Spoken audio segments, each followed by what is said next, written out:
Saludos, cafeteros, y bienvenidos a otro episodio de Café en Mano Podcast. Hoy es un episodio bien especial, ¿eh? Pero antes, quiero darle las gracias a todos los que han probado el mejor café de Puerto Rico, 100% de Juana Díaz, Puerto Rico, a la puerta de tu casa, Café Dos Caminos. Con el código Café en Mano, solo por ver este podcast, te vamos a dar un 10% de descuento. Ya están arriba las suscripciones, cada 2 semanas tienen un 10 y cada 2 semanas tienes un 12% y cada 4 semanas tienes un 10% solamente por suscribirte a Café Dos Caminos. También a nuestros amigos de Fuse Telecom, Internet sin preocupaciones, que esto sube al internet lo más rápido posible, gracias a Fuse. Y hoy, como siempre, ya ustedes conocen a esta persona, Carlos Feliciano, bienvenido. Gracias. Nuevamente. Tengo que decir que sigo constantemente, ¿verdad? Yo compro tu café, pero también pruebo otros cafés. Pero hay que probar en la vida. Y el café tuyo sigue ganando, mano. Papi, Vuelvo otra vez al mismo. duro. Uno vuelve a donde era feliz. Mira, hoy es un día especial porque obviamente ven el CCCTO, pero esto no es lo que ustedes, es el mejor segmento de finanzas que está en Puerto Rico ahora mismo partiendo con todo. Está diferente, Carlos, ¿por qué? ¿Quién está aquí con nosotros? Mira, hoy tenemos un invitado bien especial, pero antes de eso quiero decirte que todo contenido que tú veas aquí en este programa es totalmente mi opinión y totalmente educativo. No es asesoría financiera. Si usted desea recibir asesoría financiera, se puede comunicar con un asesor registrado en donde viva y contratar sus servicios. Pues mira, Juan, el día de hoy tenemos, yo creo que lo dice el título aquí abajo, pero Sí, ya se aquí tenemos, enteraron. yo quiero nuestro amigo Francisco Párez Alicea. Cuando se habla de finanzas, o se habla de números en Puerto Rico, esa es la persona que es. Y a diablo. Bienvenidos. No, gracias por la oportunidad y la invitación. Y yo soy un seguidor de este podcast, así que cuando me invitaron no vacilé ni pedí que me dieran poder llegar 1 hora y media más tardecito de la hora original y puesto ya para hablar con ustedes de tantos temas. Así que y agradecido con ambos por la invitación. No, claro. Esto, pues nada, va a ser igual que siempre. Pero antes de empezar y hacer la conversación entre los tres, Carlos, ¿tú quieres dar un update del mercado? Sí, antes de dar el update del mercado, ¿cómo estuvo el café? Buenísimo. Bueno. Buenísimo, eso te es felicito. importante. Te felicito. No, buenísimo. De verdad que altamente recomendado. Qué bueno, Show. me alegro. Pues mi gente, el día de hoy no nos encontramos en el punto más alto de la historia. Llevo ya como 5 episodios diciendo lo mismo, pero pues hoy no nos encontramos ahí. El mercado tuvo 9 semanas consecutivas subiendo y el viernes pasado hubo un reporte de empleo bien chévere en la cual dijo que los Estados Unidos metió el doble de empleos de lo que se esperaba. Y tú pensarías, pues eso está brutal porque eso mueve más la economía y más dinero. Sí y no. Sí la economía, no el mercado. ¿Por qué? Porque con la inflación al nivel que está por culpa del petróleo y la guerra de Irán, que hoy volvió otra vez el start, lo voy a explicar ahorita. La inflación está bien alta, sobre el 3.6%, y si los empleos están altos también, la Reserva Federal no tiene por qué bajar los intereses. Entonces, esto es una de las cosas más importantes, es lo más importante para los mercados financieros, es el tema de los intereses. Y si la cosa está bien, entre comillas, pues ¿por qué las van a bajar los intereses? Al revés. Ahora el mercado está pronosticando una posible subida de intereses próximamente, y eso hizo que el viernes el mercado tuviera, el Nasdaq tuvo el peor día desde abril del 2025, desde el momento de los aranceles. Bajó sobre 4% un índice. Se perdieron sobre 1.5 trillones de dólares en tan solo un día. Eso fue el viernes pasado. El lunes hubo como una subidita tonta y hoy martes pues, otra vez estamos rojos. Es normal, mi gente, no se me asusten. Llevamos 9 semanas consecutivas subiendo. Desde marzo 30 al día del jueves pasado, el mercado subió 20%. Y eso es un montón. Sobre 12 trillones de dólares inyectados. Así que es normal que haya un poquito de retroceso. El día de hoy, la noticia más reciente es que Irán como que tumbó un helicóptero de Estados Unidos sobre el estrecho de Hormuz. Eso fue ahorita. Y el presidente Trump dijo que eso no iba a pasar por desapercibido y que iban a responder. Así que Otro caos más. por ponerle en play otra vez. Yo pienso que va a parar algo. Sí, él dijo 3 semanas y ya va por 3 meses. Yo pienso que va a parar algo también. Esto no es, lo habíamos dicho en otros podcasts, esto no es tan sencillo como lo que pasó con Venezuela o posiblemente vaya a pasar con Cuba. Estamos hablando de un país enorme con armamentos, con odio, con ira, y no se van a quitar. Tú sabes, aunque Estados Unidos tenga la mano ganadora porque controlan los más grandes financieramente, ellos tienen agarrado por el pescozo a todo el mundo con el estrecho y el precio del petróleo y todo eso. ¿Y sabes qué pienso? Que en Puerto Rico todavía no hemos visto, no hemos asimilado el impacto, porque todavía falta cuando la Autoridad de Energía Eléctrica, LUMA, y el gobierno de Puerto Rico y el negociado de energía actualicen las tarifas y hagan el ajuste de costos por combustibles, que se va a ver ese efecto a futuro, y cuando ese ajuste por combustible se materialice a base de los precios que se han estado viendo ahora mismo, pues yo creo que Definitivo. nos Por vamos eso, a ya, ver. eso todavía no se ha visto. Yo no creo que se ha visto en su totalidad. No se ha visto en su totalidad. Definitivo. Subió algo. Y lo que viene Y es... que el barril subió, el barril subió brutal en el mes de marzo y abril, eso fue exagerado, pero luego bajó de cantazo y todo está últimamente a base de tweets, tú sabes, de mensajes en las redes, y sube, baja el barril del petróleo, o sea, una cosa... Y recuerda que loca. cuando te suben tus insumos, tus costos de insumos, el comerciante tiende a tratar de bancársela él mismo y trata de no necesariamente ajustar su precio de venta inmediatamente. Pero ya cuando se sigue extendiendo por semanas y meses, pues tú comienzas a ver cómo los mismos comerciantes van adaptándose a estos nuevos costos, pues ya no pueden operar a base de unos precios de venta que no tengan un margen de ganancia. Y no necesariamente hemos visto, yo creo que todo el efecto. Y creo que se va a ver un poco más adelante. Los otros días estuve con un cliente en Sidra, hablando varios temas, y había otro asesor económico y financiero allí también, y nos estábamos haciendo como un think tank.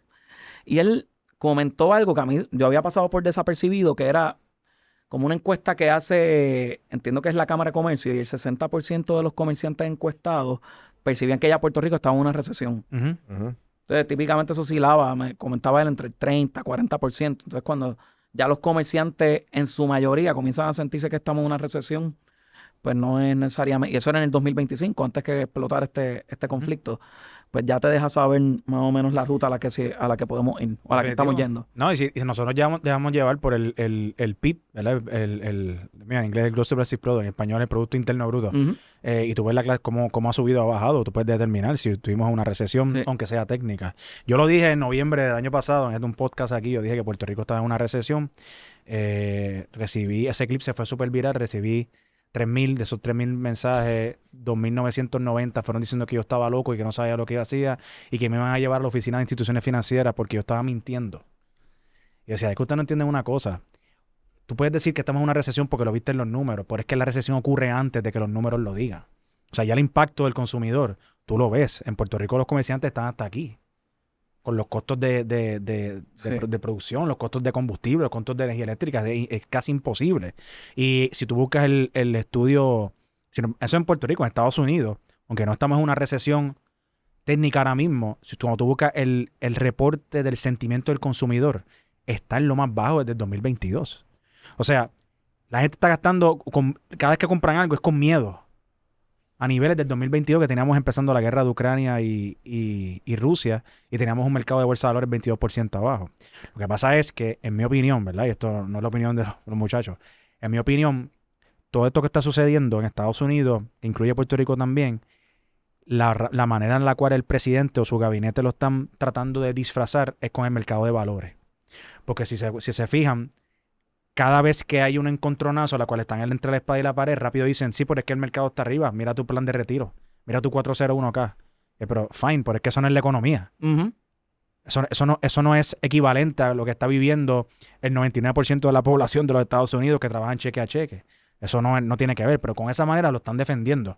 Inclusive cuando atacaron a Pam Bondi, la exsecretaria de Justicia de Estados Unidos, la atacaron a ella hablando de los Epstein Files y eso, y que por qué no habían sacado los Epstein Files como se supone. Ella así, acorralada, que después la despidieron, acorralada dijo, pero es que el Dow está en 50,000 puntos.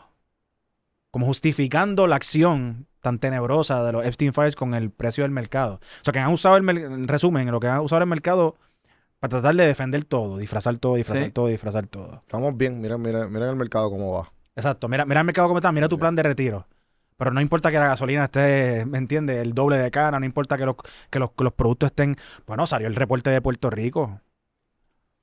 $1,000 millones se gastaron en aranceles el año pasado. Eso es absurdo. O sea, tú me estás diciendo a mí que eso no lo decidió Puerto Rico, ¿verdad? Eso fue ya una instrucción de más arriba. Pero tú me estás diciendo a mí que contigo eso que nosotros estábamos apretados y que los comerciantes viven apretados todo el tiempo estirando sus márgenes, sus pequeños márgenes de ganancia, también le añadiste ese impuesto adicional. Eso es casi una tercera parte de los recaudos del IVU. Mira para allá. Imagínate. Mira para allá. Y solo en unos meses. Obviamente ahí hay entidades que tal vez están pagando aranceles en sus insumos para bienes a la exportación, que no necesariamente los puertorriqueños terminaron pagando en su consumo esa totalidad de aranceles. Por otra parte, pues sí también pagaron el insumo en aranceles de cosas que vinieron de Estados Unidos que fueron importadas. Exacto, sí, como sí, definitivo. Al final del día, de 1,000 millones, una partida bien grande. Fue una política pública, ¿verdad? Difícil de poder tragársela. Ahora, ¿sabes? Paquito está aquí en el podcast. En el podcast que esto empezó hace, diría yo, unos meses atrás. Y yo tengo una pregunta hacia ti que ha pasado una y otra vez. Carlos y yo haciendo este podcast específicamente cuando Carlos predice mucho y muchos puertorriqueños le caen encima. Pero yo pienso que tú estás aquí y yo creo que las personas... mi pregunta es más bien ¿cómo tú ves que... Porque a ti se te ha hecho bien fácil explicarle a la gente común el problema enorme que tiene Puerto Rico. Y yo creo que ha sido de los pocos que, mira, Puerto Rico está mal por esto y esto. Y obviamente yo haciendo este contenido aprendiendo un montón, gracias a Carlos.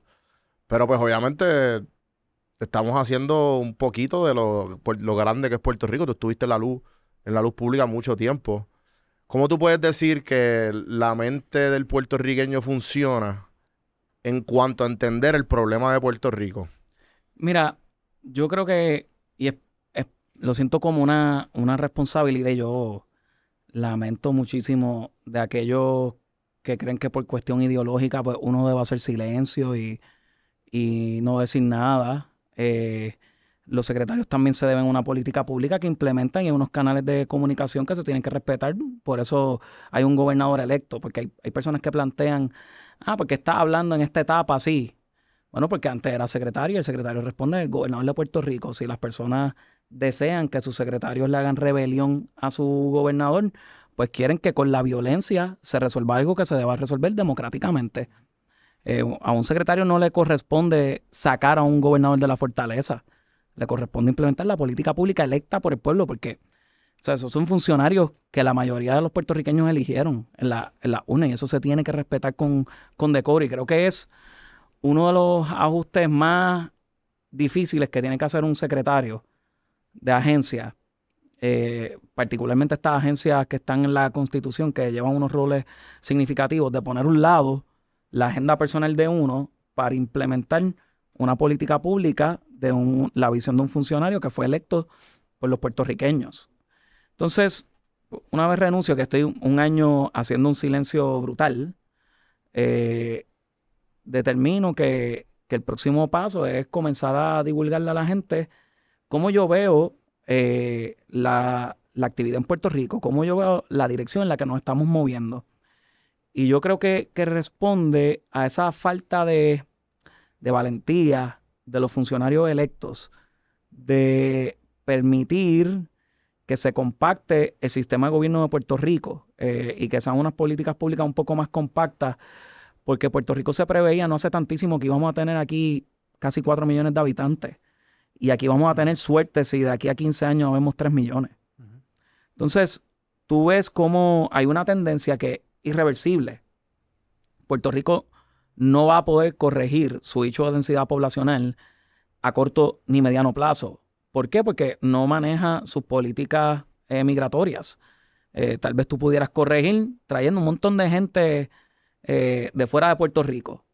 Pero para poder hacer eso tienes que convencer a ciudadanos americanos que viven, muchos de ellos con una mejor calidad de vida de lo que vivirían aquí. Pues a ellos no los puedes convencer. ¿A quién puedes convencer? Tal vez a personas de Latinoamérica, pero es que no puedes traerlos acá porque tú no dominas tu política migratoria. Así que vamos claramente a una reducción en densidad poblacional.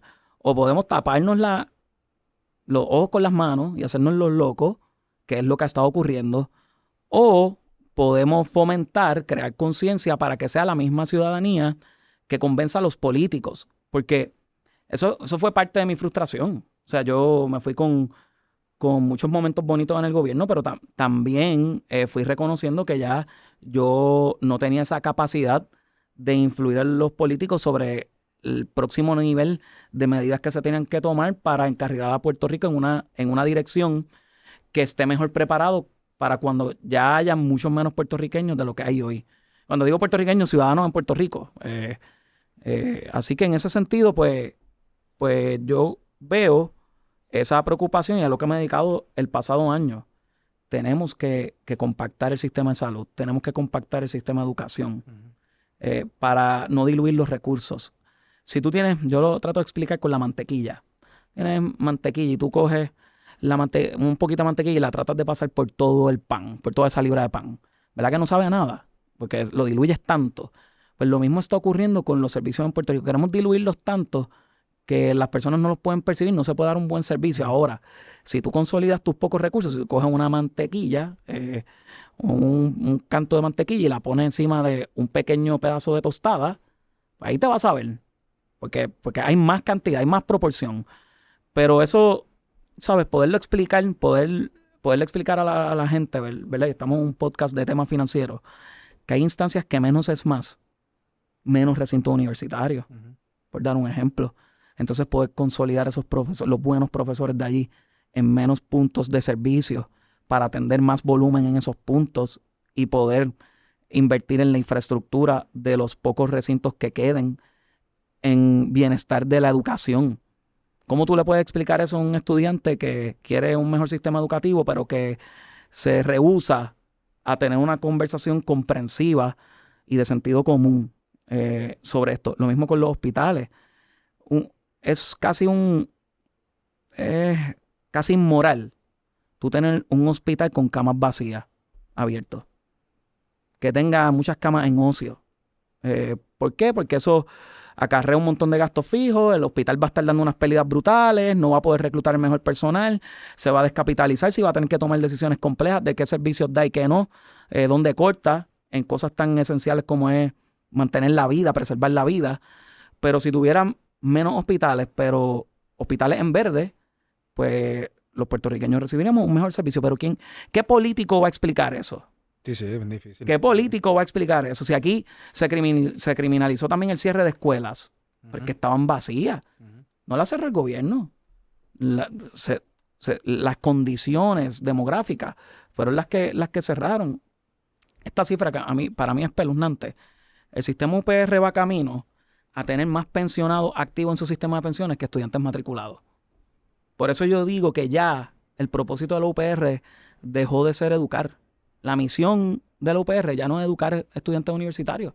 Se ha convertido en un sistema de mantener una estructura de costos que acarrea un sinnúmero de empleados públicos y un sinnúmero de pensionados. Y va a ser tan así que van a haber más pensionados y empleados que estudiantes cogiendo clases en los salones. Tú sabes que yo tenía una pregunta, porque recientemente te vi en un podcast y viste un estado auditado, que el último fue ¿qué año? 2022. 2022. De allá acá no se ha sacado un... Esa me duele muchísimo. Me duele en cantidad. Porque es una bofetada a la transparencia. Claro. Y al rigor. Las personas no saben lo complejo que es emitir un estado financiero. Una de las cosas que más orgullo a mí me dio, que durante mi tiempo como secretario de Hacienda nosotros emitimos más estados financieros que tiempo que estuvimos en el departamento. Hablo un poco de compromiso porque sí hay un montón de retos técnicos, pero ven, ese estado que se salió en abril 2024, meses después de yo renunciar y se dejó casi completo. Nuestro equipo de trabajo lo dejó casi completado. Y ver que después de ahí ya no ha vuelto a salir otro. Sí. Y voy a tocar ahorita parte de eso, porque quiero hablar de la salida de la Junta y la parte, esa tercera parte que le falta para poder salir. Pero antes de eso, quería decir que vi el estado y me estuvo bien loco la cantidad de presupuesto y gasto que tiene la Universidad de Puerto Rico específicamente. Y yo estoy de acuerdo con el consolidar el recinto. A mí no me tiene sentido que recintos sean un pueblo de lejos de uno del otro. Por ejemplo, Carolina y Río Piedra, Aguadilla y Mayagüez, ¿sabes? Ese tipo de cosas. Pero fuera de eso, me está bien loco cómo, además del presupuesto que se le asigna a educación, sino también que ya la Universidad de Puerto Rico, el costo de sus créditos es igual que una universidad Casi privada. un poquito más barato, pero no reciben el 500 millones de subvención del gobierno. Exactamente. Entonces, cómo tú acabas tu budget y tú acabas también el recaudo en crédito, en lo que cobras en los créditos y en los servicios. Tú sabes, Porque la principal obligación que tiene la Universidad de Puerto Rico es su sistema de pensiones. eso ahí es donde exacto. Ahí es donde Ese es el desenlace final. aquí se ha hablado de las pensiones, ¿verdad? Como casi un derecho constitucional. Y yo entiendo, y hay un montón de personas que verdaderamente hacerle un recorte a las pensiones acarrea o implica pasar hambre. Sí, definitivo. Pero el tema, los políticos lo tomaron bien, bien a la ligera. Y eso son decisiones políticas. Te digan, no dijiste nada. Todo esto se habló. De hecho, la gobernadora Wanda Vázquez dio paso a un plan de ajuste que se considerara con un recorte a ciertas pensiones. Ella, a pesar de que su lenguaje fue un poco ambiguo a nivel público, sus acciones en aquel momento eran de darle paso a ese plan de ajuste como estaba redactado en aquel momento. Y eso era el director de la FAFE, Omar Marrero, y el secretario de Hacienda era yo. Así que eso emana también, ¿verdad? No unas recomendaciones, pero sino de unas proyecciones de hacia dónde iba Puerto Rico. Que luego el gobernador Pierluisi entró y cambió la política pública, pues eso se respeta. Y cuando pasó el plan de ajuste, la Asamblea Legislativa también se opuso a la propuesta de la Junta. Eso también se respeta, pero eso tiene un costo de oportunidad. Después no nos podemos quejar de que los jóvenes emigran. Porque estamos dándole hasta el 8 de abasto con un IBU de 11.5 a otro nivel, para que se asegure que hoy se reserven $3 billones a las pensiones, ya sea para pagar el PayGo o financiar el fondo, el fideicomiso de pensiones. Sí, no importa Eso es lo que está ocurriendo hoy. No importa dónde uno viaja a Estados Unidos, que siempre te preguntan, por ejemplo, te vas a comprar lo que sea, y de momento te dicen, no, pero ¿dónde tú eres? Y tú dices, no, de Puerto Rico. Y tienen la carta ganadora rápido. Bueno, aquí te ahorras el IBU de 11.5%. La clavazónica, sí. Es bien exagerado. Sí. Y pues yo quiero, más adelante quiero hablar de los planes de retiro, del cambio de lo que es tipo pensión, anualidad, al cambio de contribución, ¿verdad? Que es más asimilarse a lo que es un 401k, 403b, que en Puerto Rico lo implementaron. ¿Por qué? Porque lo hecho está en mi...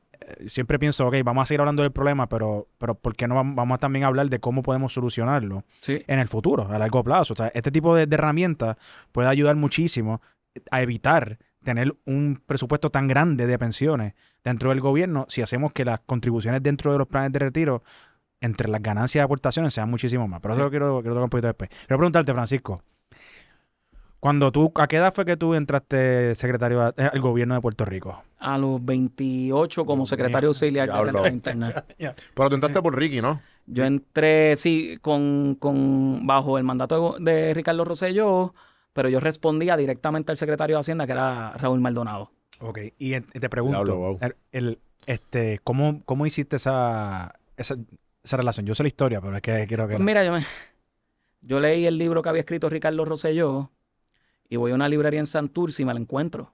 Me encuentro a Ricardo Rosselló, que curiosamente estaba presentando el libro. Entonces intercambié unos pensamientos con él y me pidió el resumen. Le envié el resumen y me empezaron a invitar a su equipo que estaba redactando la plataforma. Estuve un tiempo, año y medio después llega Raúl Maldonado. Dicen, traemos un CP abogado para que también ayude a la elaboración de la plataforma.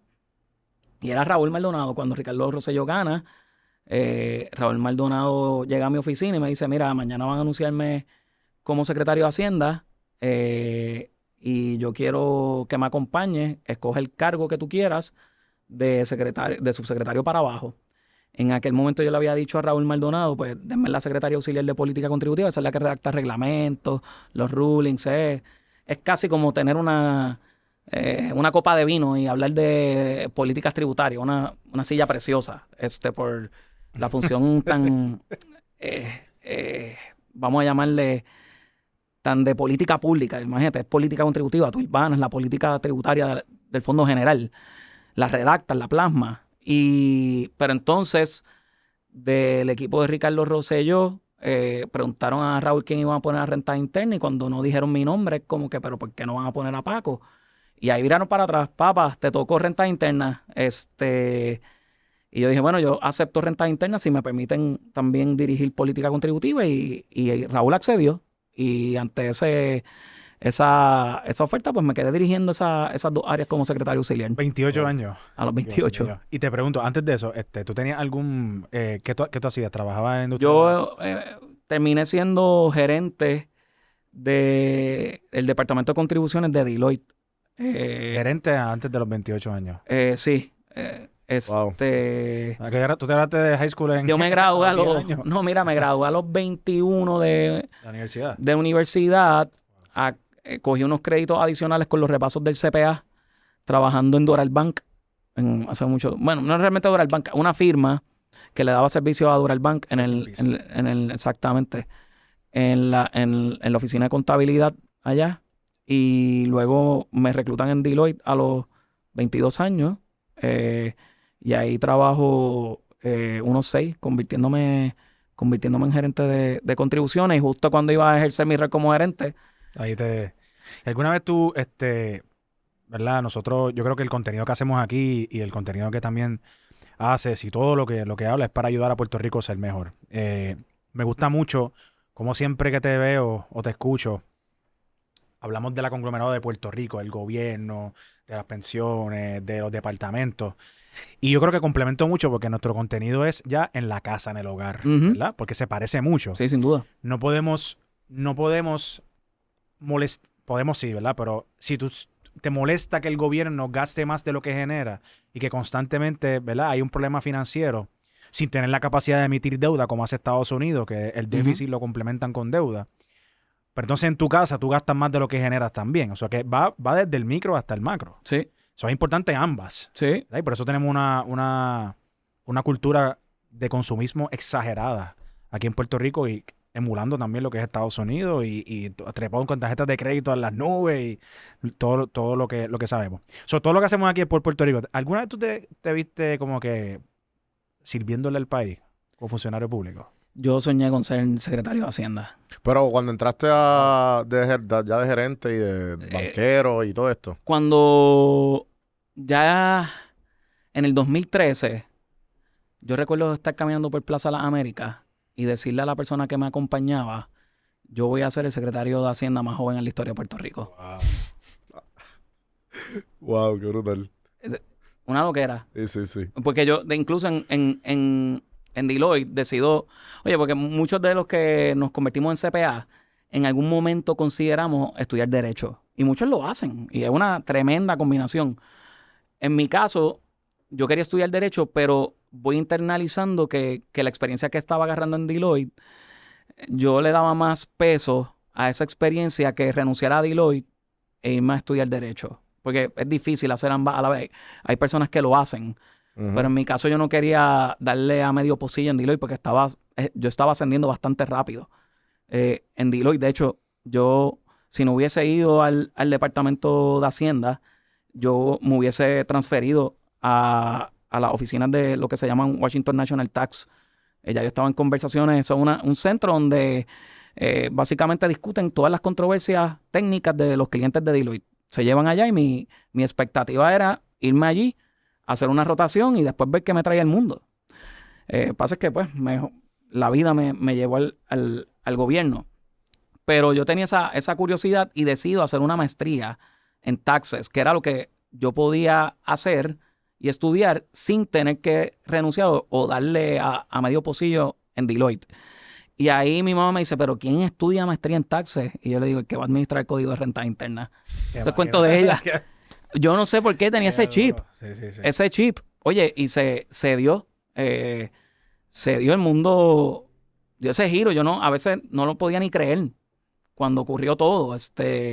Cuando ocurre el despido de Raúl y me ascienden y yo hago el cálculo y yo, wow. Sí, pero yo pienso que también hay un gran porcentaje de tú mismo, ok, no lo puedo creer, pero en verdad si saben tu historia y te escuchan hablar, tú moviste las fichas poco a poco, porque para los que no sepan, Deloitte es como una de las compañías más grandes de contabilidad, ¿correcto? Ujú. Sí, sí. Y a la misma vez, antes de eso, banquero. Y antes de eso ya tú sabías y te imaginabas que ibas a... Sabes que tú mismo te estabas haciendo estos pasos y creando el resumen Sí, para oye, llegar allí. sacrificio. Y hasta leíste el libro de Ricky Rosselló, hasta Sí, hablaste me con conecté él. con él, me atreví a darle, a hablar con él, a crear una relación, no voy a decir la amistad, porque, Claro. pero él sí sabía. De hecho, yo creo que una de las relaciones más close entre un gobernador y un secretario auxiliar de rentas internas probablemente se dio entre Ricardo Rosselló y yo, porque hablábamos, ponle cada 3, 4 semanas. El Ujú. gobernador me llamaba. Obviamente uno siempre mantenía en el loop al secretario de Hacienda. Y el secretario de Hacienda fue bien generoso. Raúl fue bien generoso conmigo. Y desde el día 1, cuando él juramentó como secretario de Hacienda, él me decía, Paco, yo creo que voy a estar aquí temporariamente y tengo la expectativa de que tú puedas suceder el trabajo. Que no se dio así porque él renuncia, llega Teresita, él se va a secretaria de la gobernación, Teresita renuncia, él regresa y después que yo haciendo, pero esa conversación de mentoría de Raúl, eso ocurrió. Yo le estoy eternamente agradecido Qué brutal. a Raúl Maldonado por la manera en que me permitió ser secretario auxiliar de renta. Qué brutal. Mira, yo creo, vamos a hablar un poquito del verano del 2019. ¿verdad? Pero ya todo el mundo sabe lo que pasó, eso no voy a hablar de la parte, Ujú. de esa parte. Lo que quiero hablar es de que probablemente de que pasó como la serie Designated Survivor. Que de momento empiezan a tachar, bueno, si el presidente no está, este no está, así en sucesión completa y por poco te toca a ti. Sí. ¿Alguna vez pensaste, cuando pasó la renuncia inicial y la segunda renuncia del secretario, tú dijiste, claro, probablemente yo me convierta en el gobernador de Puerto Rico? Mira, yo recuerdo cuando estaban ocurriendo todos los acontecimientos, que de hecho qué pena, ¿verdad? Porque logró mi sueño de ser el secretario de Hacienda más joven en la historia de Puerto Rico, pero se logra en un escenario donde el secretario que me dio la oportunidad de llegar a Hacienda lo despiden. Ujú. Entonces, un bittersweet. Ujú. Estoy, por una parte, incrédulo de que me haya hecho secretario de Hacienda, pero por otra parte, sumamente triste por la circunstancia en cómo se dio.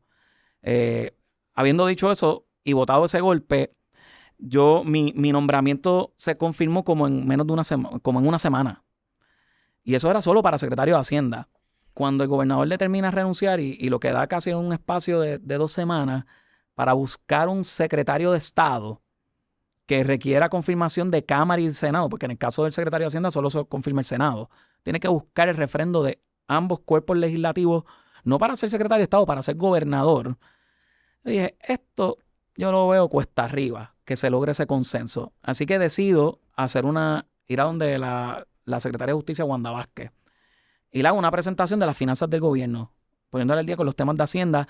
Hacienda, bastante similar a como está ocurriendo en el DIDEC, Hacienda estaba siendo objeto de un sinnúmero de investigaciones como consecuencia del verano del 2019. O sea, yo no les puedo explicar la cantidad de citaciones que yo tuve del FBI, del Departamento de Justicia, del FEI, de Ética Gubernamental.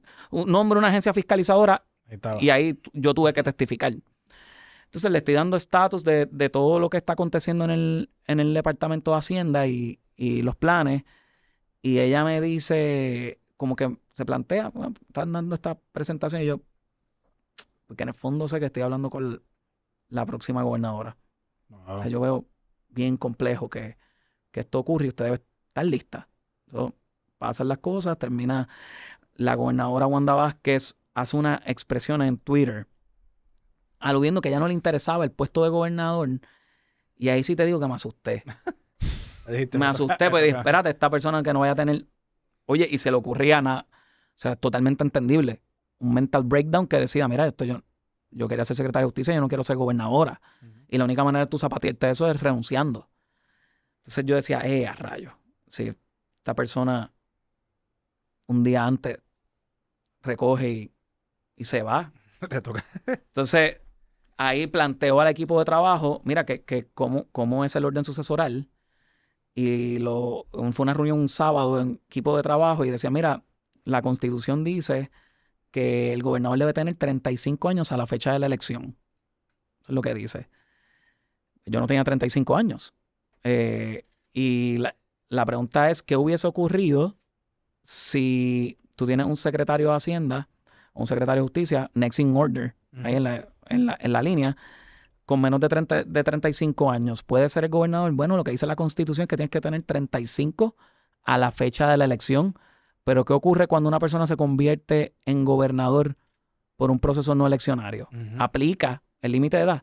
Desconocemos. Yo le doy gracias a Dios y a Wanda Vázquez que no tuvimos que entrar en esa controversia, que ella aguantó como buena campeona. Yo sé que dio su mejor esfuerzo. O sea, han ocurrido eventos lamentables, ¿verdad? Y dolorosos para ella, para su familia, para los puertorriqueños y para los que estuvimos en su gabinete, porque fue una jornada bien dura.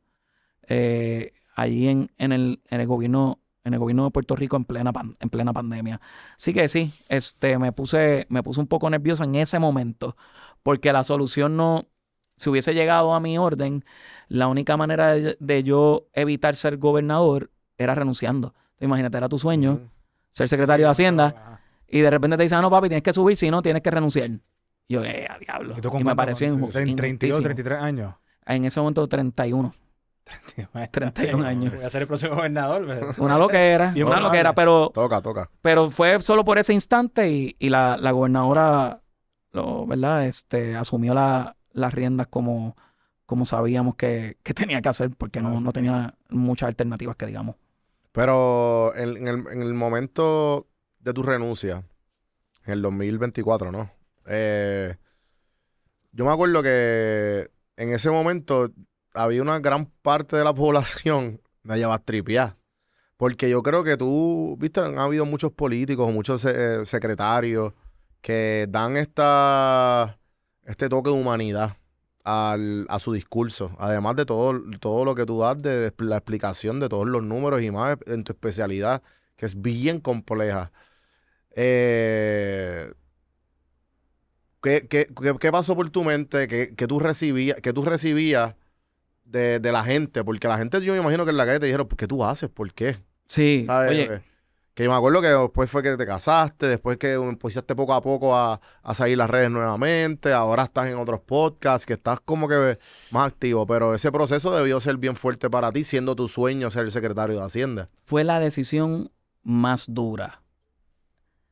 Reconocer que tu sueño ya había acabado. Por todo lo que había trabajado por tantos años, las trasnochadas que me daba en Deloitte. A veces yo llegaba a la 1 de la mañana a mi apartamento para estudiar la maestría. Me acostaba a las 5 de la mañana y ya a las 8:30 estaba en Deloitte nuevamente. Para prepararme para cuando viniera el momento, sí venía el momento, porque hay una incertidumbre brutal. Tú no sabes cómo va a ser el futuro, pero tú te preparas. Que hay algo de esto con la planificación financiera también. Y ya ver que habíamos hecho esos brincos, que ya se habían estabilizado un poco el paciente. El gobierno de Puerto Rico ya no corría en déficit, ya habíamos transicionado el arbitrio a la foránea, ya se estaban emitiendo estados financieros auditados con bastante frecuencia, ya Fitch había hasta reconocido el trabajo del equipo financiero del gobierno de Puerto Rico. Ya se había renegociado los términos de deuda del gobierno central. Ya se habían integrado todos los tipos contributivos a Suri. Cuando nosotros llegamos en el 2017 solo corría el impuesto de ventas y usos en Suri y recién programado, así que hubo un trabajo de tener que corregir eso, que es normal, de corregir lo que ya se va programando. Uno va aprendiendo de los errores, integrar los otros. Yo decía, se había implementado el crédito por trabajo. Yo veía tan complejo, o sea, un próximo brinco era centralizar los impuestos municipales. Eso va a traer un sinnúmero de contratiempos con los alcaldes.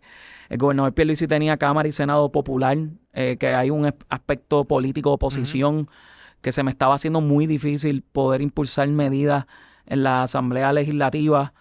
El gobernador no iba a implementar unas políticas de austeridad que yo entendía necesarias y que yo estaba dispuesto a quemar el capital que tal vez yo podía tener para lograr implementar reducciones en el gasto público. Entonces ya yo veía y yo decía, si trato de hacer esto, va a reventar aquí. Si trato de hacer esto, va a reventar acá. Si voy y me sentaba en el mueble de Hacienda ya pensando, tus prejuicios ya te están impidiendo a ir al próximo nivel.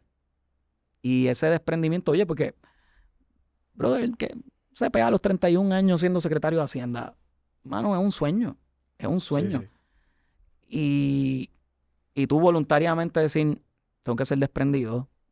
Sí, es un gran honor ser secretario de Hacienda, pero tengo que dar espacio a que venga otra persona que no cargue tan bien, porque en el proceso tú tomas decisiones y vas afectando a terceros, siempre por el bienestar común y la rectitud de intención, pero también se crea como un ánimo prevenido. Había ánimo prevenido de miembros de la Asamblea Legislativa conmigo, también miembros del gabinete, de igual manera, personas más allegadas a los gobernadores, porque uno no es un billete de 20, es una silla bien adversativa. La Secretaría de Hacienda es una silla bien adversaria con los compañeros. Tienes que estar diciendo no en muchas instancias. Entonces, yo decía, ya yo cargo con esas decisiones. Creo que es momento de permitir ahora que venga una persona nueva. Y en cierto sentido, tengo que decirlo, ya también sentía fatiga de mi equipo de confianza.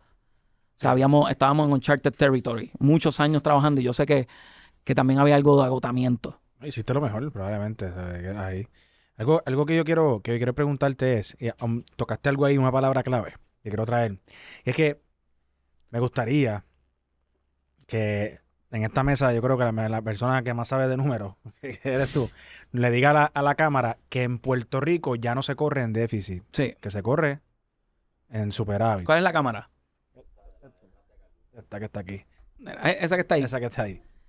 A pesar de que con tus propios impuestos, la Junta de Supervisión Fiscal se pasa diciendo que el gobierno corre en negativo y que el presupuesto no está balanceado, ya hay información financiera preliminar y bastantes estados financieros auditados emitidos para entender que luego de promesa, por lo menos a nivel corriente, el Estado corre o puede cubrir sus obligaciones corrientes con sus recursos corrientes. Por más propaganda hagan los miembros de la Junta de Supervisión Fiscal por su propia agenda de desinformación, por más que ellos traten de decir eso, cuando este gobierno determine emitir los estados financieros, van a ver con toda probabilidad que las erogaciones no superan los ingresos. Y eso es un gran paso. ¿Que no es suficiente? No es suficiente. ¿Que todavía no se han cumplido todos los elementos para que la Junta salga, que haya la terminación de la Junta? Es cierto, tampoco ha ocurrido. Que por eso es que me parece mezquino lo que hace la Junta, porque no tienen que mentir. Uh-huh. Ellos no tienen que mentir, todavía no se han cumplido todos los requisitos. Claro, sí. No tienes que hacer propaganda. Uh-huh. Entonces, pues, y hay un montón de contradicciones que no quiero convertir esto en... Antes de seguir, ok. Necesitamos que repita eso, pero como si tuviera 5 años.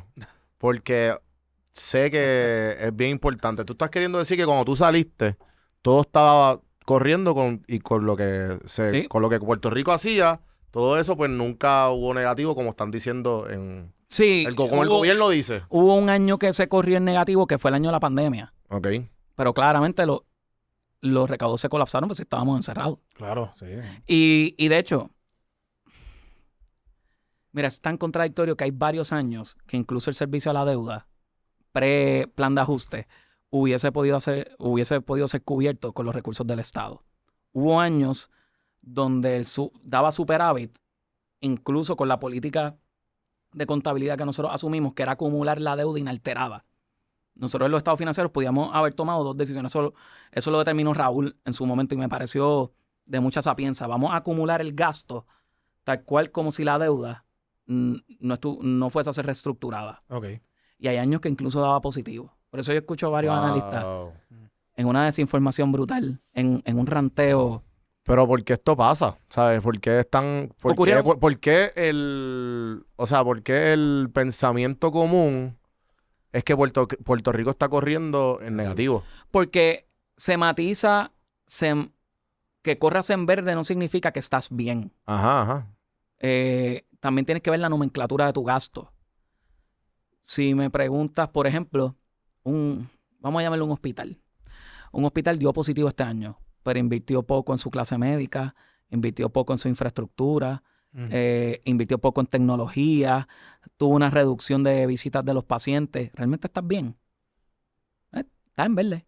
Hoy, ¿cómo te proyectas de cara al futuro? Ahí es donde está mi preocupación. No es hoy, no es mañana, es una conversación de 15 años, porque el futuro, nosotros no nos estamos jugando nuestro futuro. Nuestro futuro no lo jugaron los anteriores. Sí, exacto.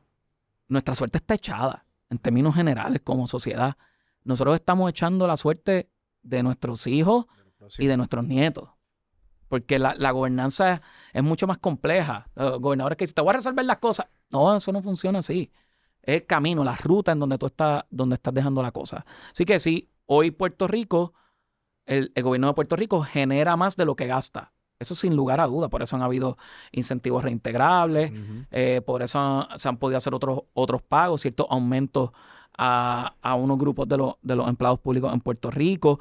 Se puede acumular un dinero a un fideicomiso de pensiones, $1 billón de pesos que se acumula ahí. ¿Por qué? Porque los recaudos están por encima. Hay un elemento de que la economía de Puerto Rico cambió dramáticamente post el huracán Irma y María y en lo sucesivo con la pandemia y también la administración contributiva en Puerto Rico. O sea, yo sabía cuando nosotros llegamos al Departamento de Hacienda y vimos el proyecto Suri que estaba en pañales, nosotros sabíamos, mira que no le cambiamos el nombre. Mira lo generosos que fuimos con la... Originalmente se llamaba... Lo generoso que fuimos. De... Lo generoso que fue Raúl Maldonado, que fue el sucesor. Típicamente van o tumban el sistema o cambian el nombre. Aquí no se hizo ninguna de las dos. Vamos a respetar este proyecto y vamos a llevarlo a feliz término. Ahí, en aquel momento solo se recaudaba a través de Suri 20% de los recaudos. Menos del 2 o 3% del total de campos que requieren el conglomerado de planillas, que tienen que programar todos esos campos de las distintas planillas. Todo eso se vino a programar bajo Raúl Maldonado, Teresita Fuentes y culminando con mi gestión en Hacienda. Eso cambió dramáticamente las ventas en IBU por internet, la captación de los impuestos a nivel corporativo, a nivel con la retención en el origen, esa contribución opcional que tal vez, no sé si eres cuentapropista, pero los cuentapropistas hoy pueden optar por una contribución de una tasa bajita arriba sin tomar gastos. Eso es impresionante. Y eso revolucionó la administración. Yo se lo recomiendo a un montón de gente que vea esa alternativa, porque para mí es impresionante que tú puedas decirle a en tu planilla poner, me gané 100, a dar un ejemplo, $100,000 y pagar 6% solamente. Sí. O sea, cuando tú vas a sacar una casa o pedir préstamo al banco, tú vas a ir a una planilla con 100,000 en ingresos y solamente pagaste 6%. Eso es algo que beneficia muchísimo. Porque lo vimos que los cuentapropistas que generaban $100,000 o menos en el régimen anterior, su tasa efectiva no llegaba ni a 3%. Por deducciones porque cogían un montón de deducciones, se agarraban el riesgo porque era muy caro. Pero en el momento en tú decirle, pues, we settled por 6. 6 versus 33 por encima. Sí, y no tienes que mentir. Ajá. Me pagas más que lo que me pagaba antes. Es que fue bien revolucionario. Pero sí, tiene mucho sentido. Aunque hayan analistas que intenten restar las aportaciones, hubo un cambio dramático en la administración contributiva que terminó en recaudo. La economía no ha aumentado en 40%, la inflación no ha aumentado en 40% del 2016 para acá, pero los recaudos sí. Pues eso te explica. Si es la misma red de pesca y ahora está cogiendo más peces, pues que el pescador está haciendo algo distinto. Sí, más eficiente, está trabajando más eficiente. Exactamente. Y una de las cosas que yo quiero añadir es que la razón por la cual te pedí que dijeras lo del superávit es porque, como dijiste, Juan, todo el mundo, la mayoría del puertorriqueño piensa que Puerto Rico sigue igual que cuando entró porque se siente igual la Junta de Control Fiscal, porque se siente igual. Eso es bien real. Y no vieron grandes cambios. Fuera de Suri y Sesco Digital, ¿qué otro servicio tú has visto que se ofrezca de manera distinta? No es verdad. Lo mismo. O sea, ¿y dónde nos quedamos? Y cuando salen a la calle lo mismo. Nos quedamos cortos. Sí, carreteras Chabao, los hospitales Chabao, la educación, todo eso. Es verdad. No han visto grandes cambios, por eso piensan de la misma que estamos forma. Igual. Sí. No los culpo. Claro. Pero, ok, algo que este podcast, el segmento con Carlos y muchos otros expertos que he entrevistado en el pasado, yo llevo 8 años y creo que he tratado de explicar las finanzas de diferentes maneras y también cuando entrevisto empresarios o cuando depende de quién sea, pues el tema de los taxes siempre es bien complejo. Y yo específicamente, yo me acuerdo que yo empecé a coger los taxes cuando empecé a coger una buena W2. Supe lo que era una W2, empecé a trabajar un Fortune 500, ¿sabes? Que fue tarde, fue después de los 25, 26, cuando me mudé de Estados Unidos, cuando se me explicó bien fácil lo que era, cómo llenar una planilla, después volver para atrás, después aprender a ser un empresario, o sea, registro comerciante, es un DBA mejor, una LLC, toda esa vuelta. Todo eso yo lo aprendí por mi cuenta y preguntando a la gente que sabe más que yo. Yo, de chamaco, siempre, yo pienso que como dice Carlos, igual que este pensamiento de lo del superávit, es lo mismo con los taxes. Antes del Suri, de la plataforma Suri, yo creo que era bien poco común que llenaran los taxes. Era como que, no, yo reporté. Y esta es la historia de un montón de empresarios, los pymes, que son casi siempre cash basis, que es, tú los ves que pueden generar 40, 50, 60 mil al mes, pero ellos reportaron 30 mil en el año. Sí, mira. ¿Sabes? Y eso es bien, eso todavía yo pienso que pasa todavía pasa, todavía hay mucho, ¿verdad? Hay mucho que se pudiera hacer.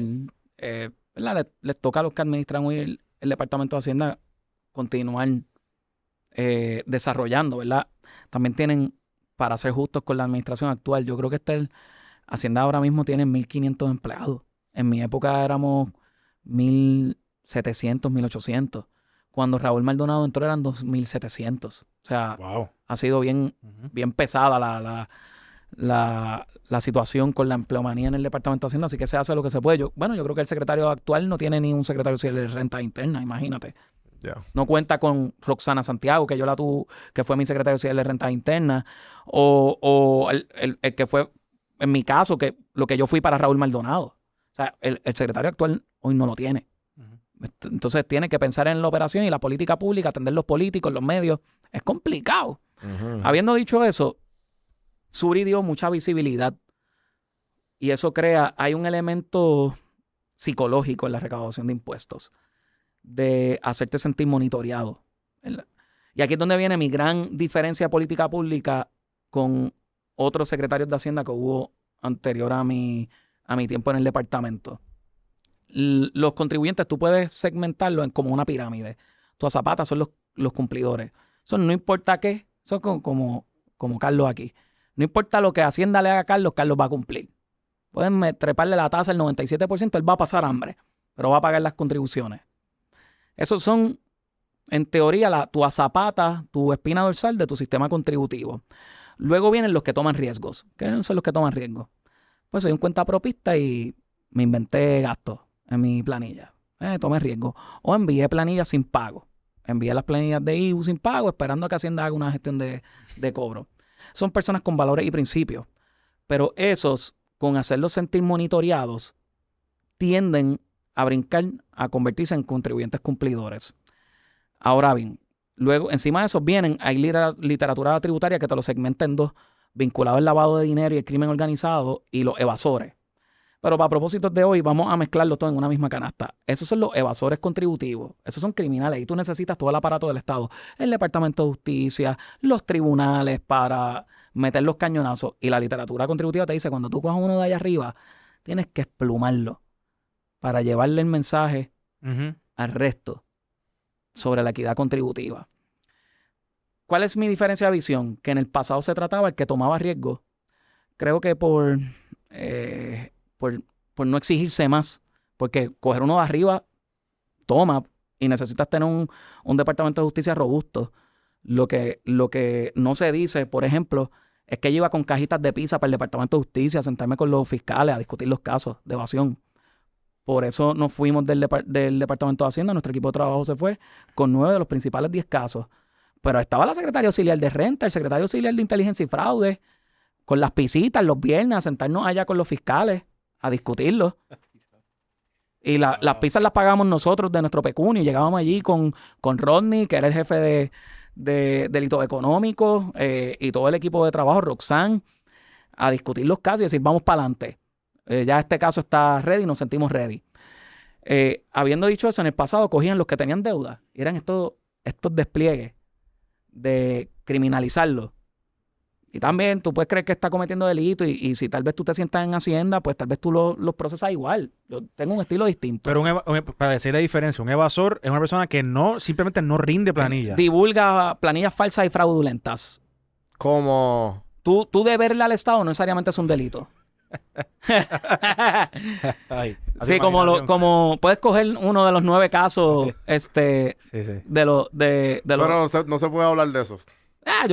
Mira, Lo que pasa es que esa persona, que muy famosamente creo que también fue gran parte de tu carrera en cuanto a tú haciendo figura pública.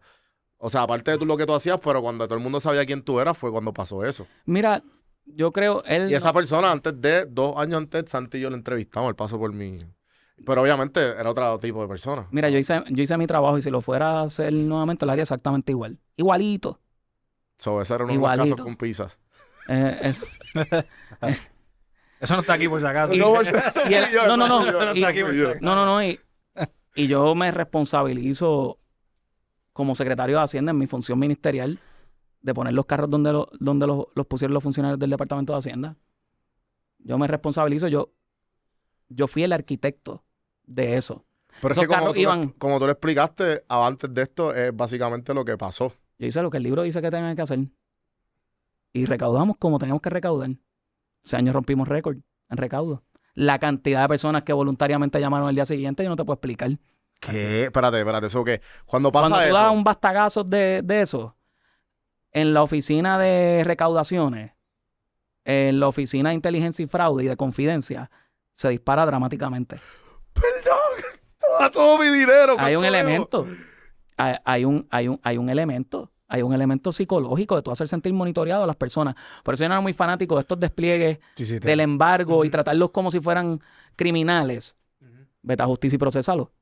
Si tú crees que los vas a tratar como delincuentes, ¿qué ocurre? Cuando tú tratas a esa gente que toma riesgos como delincuentes, hay más probabilidad que brinquen hacia el próximo escalafón que a que se evangelicen, por llamarle de alguna manera. Te entiendo. Qué Y antes interesante. antes del 2016, me acuerdo muchas noticias de que dueños de restaurantes y dueños de muchas cosas los estaban cerrándole los negocios, estaban mandándole esto, y era estaban en esa línea. ¿Y tú sabes lo que hacían muchos de ellos? Se iban a quiebra y tenían que devolverle la llave al negocio. Exactamente. Entonces le costaba 50, 60 hubo empleos un cambio de también. política pública bajo Raúl Maldonado que yo creo que fue fundamental.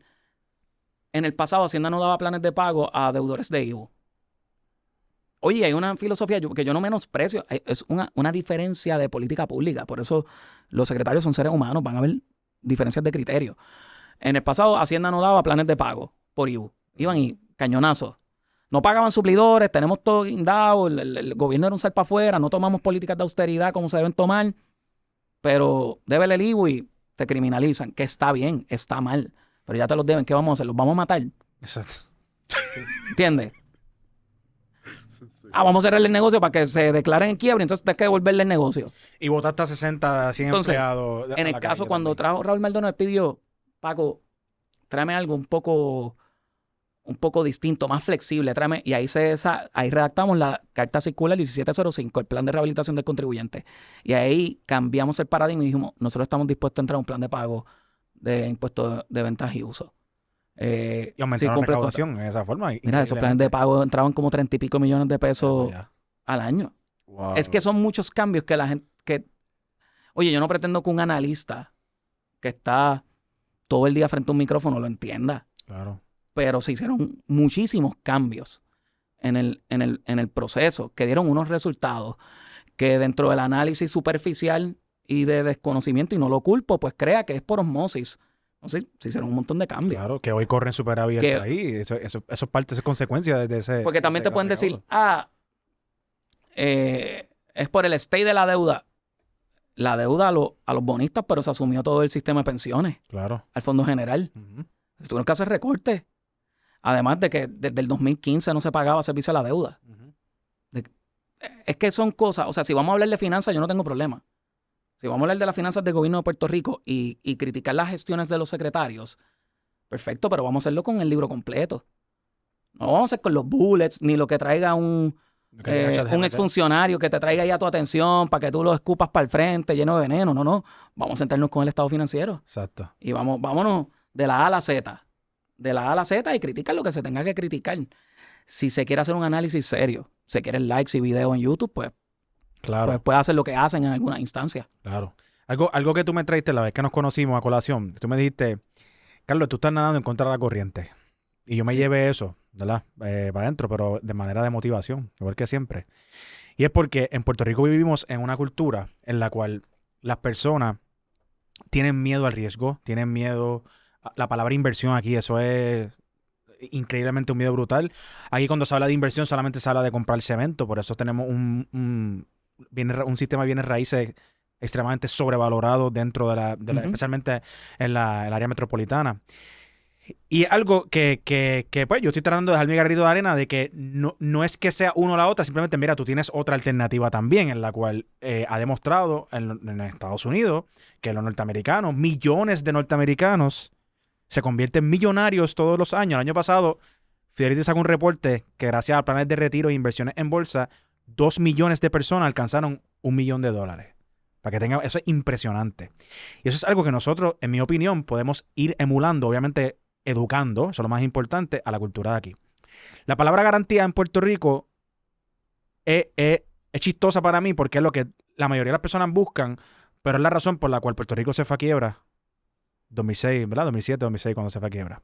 Fue por los bonos de Puerto Rico porque los bonos garantizaban un retorno.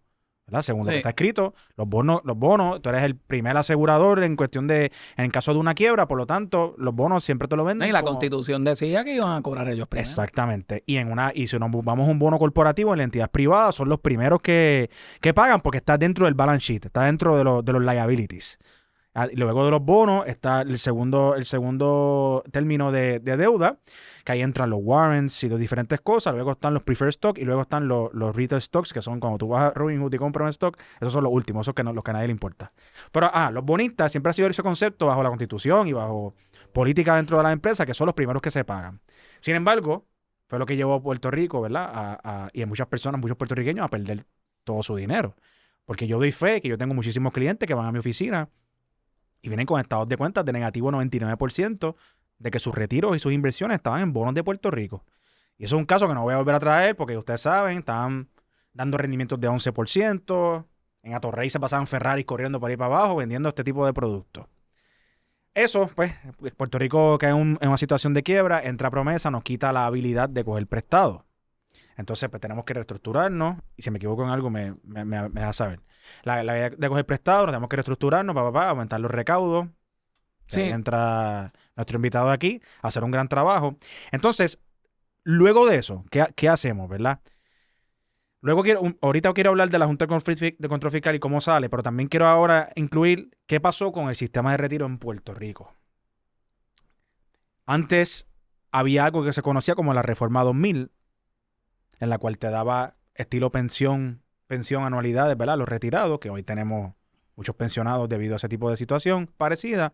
Y luego en el 2017 se cambió a la Ley 106, que entró un plan de contribución definida en Puerto Rico al gobierno estatal. Vamos a hablarlo en arroyo bichuela. Básicamente, antes tú trabajabas una cierta cantidad de años, acumulabas una pensión y te pagaban de por vida. Ahora, tú tienes que aportar ese plan de retiro Sí. en el tiempo que lleves en tu carrera.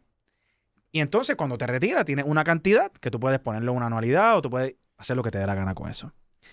Ahora bien, volviendo otra vez a lo que dije ahorita, me llevé esa parte porque quiero seguir educando a Puerto Rico en ese aspecto y darle la importancia de que el plan de retiro más grande de toda la isla no son las farmacéuticas, que son casi $1 billón, es el gobierno los empleados del gobierno de Puerto Rico. Estamos hablando de más de $2,000 millones que se tiene aquí en planes de retiro en el plan 106 de Puerto Rico. Casi todo adjudicado a un fondo que genera un 1 o 2% al año porque está invertido mayormente en bonos del Tesoro de Estados Unidos y en cuentas de ahorros de cuentas de Puerto Rico. Y eso lo dice el prospecto, eso no lo digo yo. Invierte en bonos del Tesoro de Estados Unidos y una participación la tienen en los diferentes bancos grandes de la isla. Te pregunto, ¿estoy mal al pensar que debemos traer una educación diferente a Puerto Rico en cuestión de tratar de emular los Estados Unidos, de romper ese estigma de la palabra inversión? Porque además del recaudo interno de IBU y todas esas cosas que hemos hablado, si nosotros podemos traer dinero de afuera, de todas las maneras posibles a la isla, pues podemos enriquecer a Puerto Rico. Sí, sin lugar a duda. Y creo, de las aportaciones que estás haciendo a través de tu programa, cuando tocas el plan de pensión 106, tratas de crear un poco de conciencia en los puertorriqueños, probablemente son las expresiones y las acciones que más vidas va a tocar. porque son muchos empleados públicos que forman parte de Sí, ese definitivo. plan de pensión. Para explicarle un poco a la gente, el plan 106 vamos a llamarle el aftermath. ¿Cómo se le dice esa palabra en español? No recuerdo, pero Después de la destrucción, I guess. después Después del de un colapso tornado, del sistema de pensión, que la gente dice, hay personas que plantean que es como si un político se hubiese puesto una máscara y hubiese entrado al sistema de pensiones de Puerto Rico y se hubiese llevado dinero para él. Eso no fue necesariamente lo que ocurrió. ¿Qué fue lo que ocurrió? Que el sistema de pensiones de Puerto Rico, como muchos planes de pensiones hace décadas atrás, era un plan de beneficios definidos. ¿Qué significa eso? Que, Carlos, tú te voy a prometer que te voy a pagar 3,000 pesos mensuales de pensión. O no voy a decir $3,000 mensuales porque no son muchas las pensiones que El oscilan en los 3,000. 50% de tu salario. Pero voy a decir $700 mensuales. Ujú. Esa va a ser tu pensión. Y eso le prometo a media humanidad. ¿Qué ocurre? La expectativa de vida comienza a aumentar. Si yo estoy prometiéndote que te voy a pagar $700 mensuales desde la fecha de tu retiro hasta tu muerte, pues me estoy comprometiendo. Ujú. Y onerosamente. Puede durar un año, como puede Porque durar puede durar 30 años, un 40 montón. años. Exacto. Pues los sistemas de pensiones de Puerto Rico no se modificaron a tiempo. Porque los sistemas de pensiones pueden ser o de beneficios definidos, que es como lo que te dije, de decir, te voy a dar 700 pesos mensuales, o decir, yo como patrono voy a poner una peseta por cada dólar que tú pongas al sistema de pensión. Y ese es de contribuciones definidas. Ujú. Ahora en Puerto Rico no es contribuciones definidas, porque literalmente el gobierno no está poniendo nada. Nada, la puerta Es lo que ahorra ese contribuyente o ese empleado del gobierno de Puerto Rico. Así que, en cierto sentido, pues los sistemas de pensiones colapsaron a una magnitud que probablemente yo creo que no tiene comparación en el mundo. Que se quedó sin activos, cero, fondeado cero.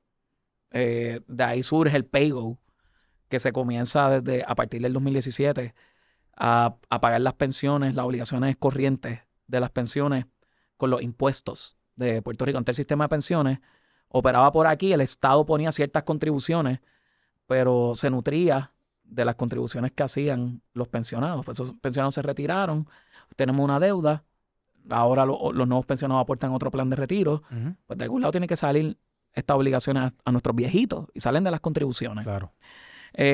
Así que estamos entrando en este territorio donde ya no hay una promesa de beneficio definido, pero sí te confieso que, oye, va en dos vías. Tal vez el patrono, el gobierno como patrono debe hacer un mejor trabajo educando.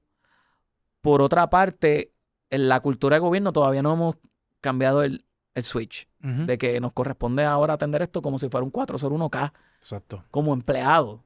Sí, Tú que ves muchos empleados en el sector privado que están pendientes a su 401k. Y en el sector, y lo voy a comparar con Estados Unidos, porque Puerto Rico,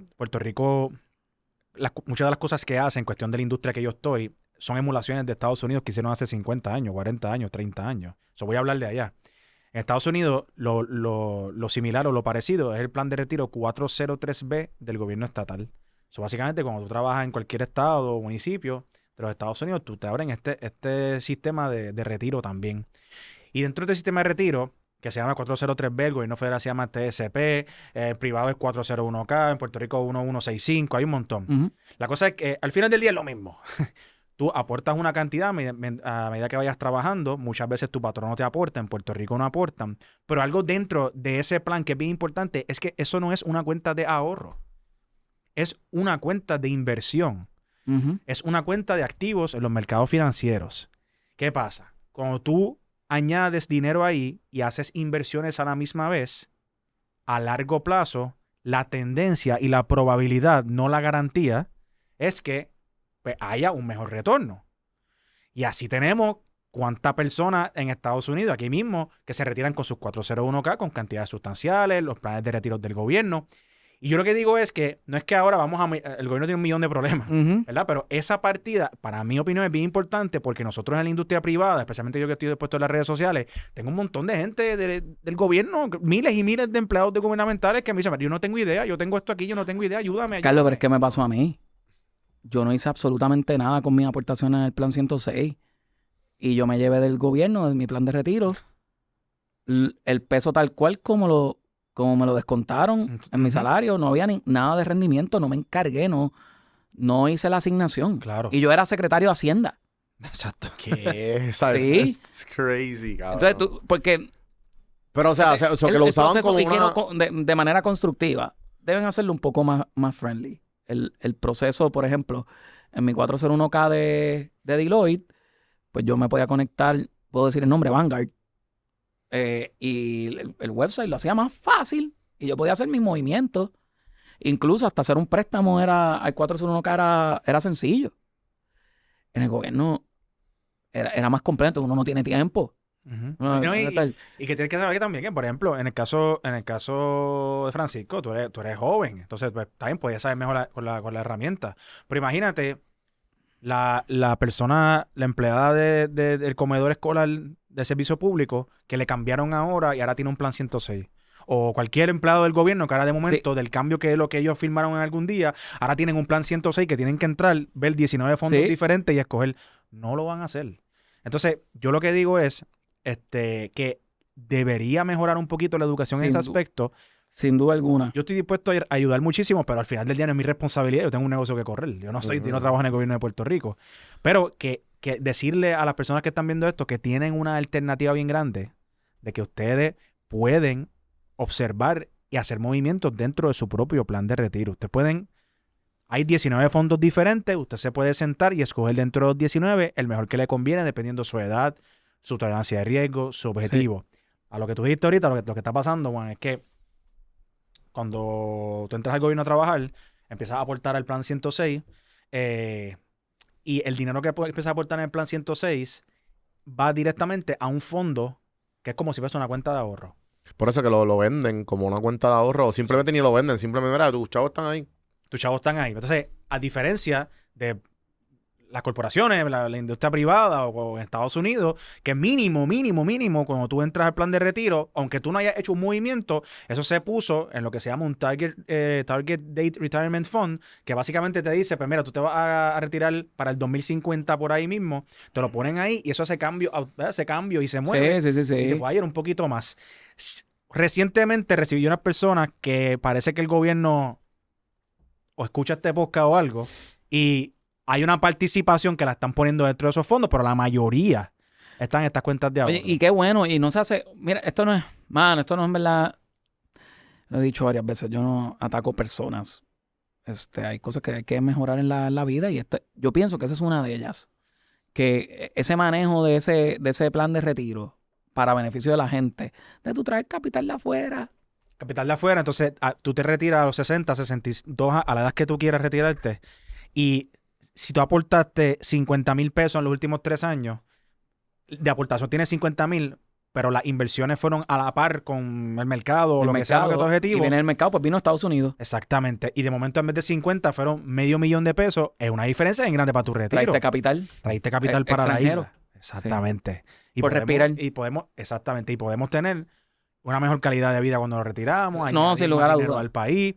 Y ese es algo que yo... Pero es delicado ese tema porque... Es que en esta isla hay mucha aprensión. Y me pasa, o sea, yo solía ser bien averso al riesgo. Ahora en los pasados meses que estoy educándome un poco mejor sobre cómo asumir riesgo más ponderado, entender un poco mejor, confiar un poco más, pero la cultura es un poquito más aprensiva, por eso...